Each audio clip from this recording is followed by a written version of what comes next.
ده انضرب عليه نار برضه يا استاذي، ده صاحب واقع ضرب نار. احنا بنثبت، احنا بنثبت من ضبط واحضار، ده بنثبت زي اللي احنا في دوله مش في مصر. غابي ده برضه ده راجل انضرب عليه نار بالآلي الساعه 12 بالليل. انا اسمي عمرو حسن العشري، وفي الاول بشكرك ان انت جيتي توصلوا صوتنا للمسؤولين.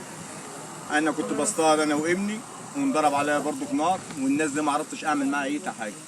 والناس ديت في قطاع الغربيه، كلك متجمعين كلك مع بعض في بر بحري، كلك ليناك عن شركه الكهرباء ماشي.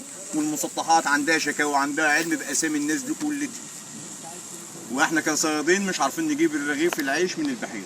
احنا كده قعدنا على البر ومش هنعرف نشتغل، قعدنا عشان الناس ديت.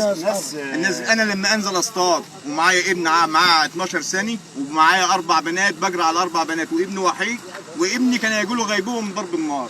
علشان ايه؟ علشان انزل اجيب 50 جنيه عيش بقى انا وعيالي. انا ما مش عارف اعيش في البحيره. ودي شكوى رئيس الجمهوريه، ده احنا اشتكينا ياما رئيس الجمهوريه والامن الوطني. ممكن الشكوى تكون ما وصلتش حضرتك يعني؟ لا دي وصلت معانا البتاع بتاعنا. احنا عشمنا في ربنا ثم فيك يا استاذه ان انت بقى يعني توصل لنا الكلام ده للساده المسؤولين، لان احنا فعلا البحيره ديت بحيره محميه طبيعيه، والناس دي فوق القانون.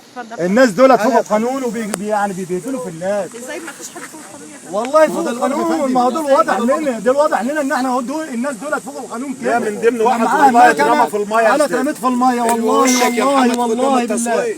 احنا دخلنا عليهم قاموا نازلين علينا مكهربيننا بالكوب بتاع الكهرباء.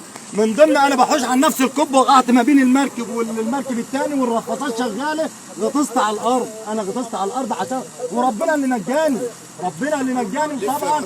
انا يبقى ربنا لسه كاتب له عمر في الدنيا ماشي. فاحنا بنناشد الساده المسؤولين ان هم ينزلوا لبحيره برج البروليس، لان البحيره ديت بحيره عامه للناس كلها، وكلنا بنستنفع منها، وكلنا غلابه. احنا دلوقتي بنيجي نبص لما نيجي ننزل حضرتك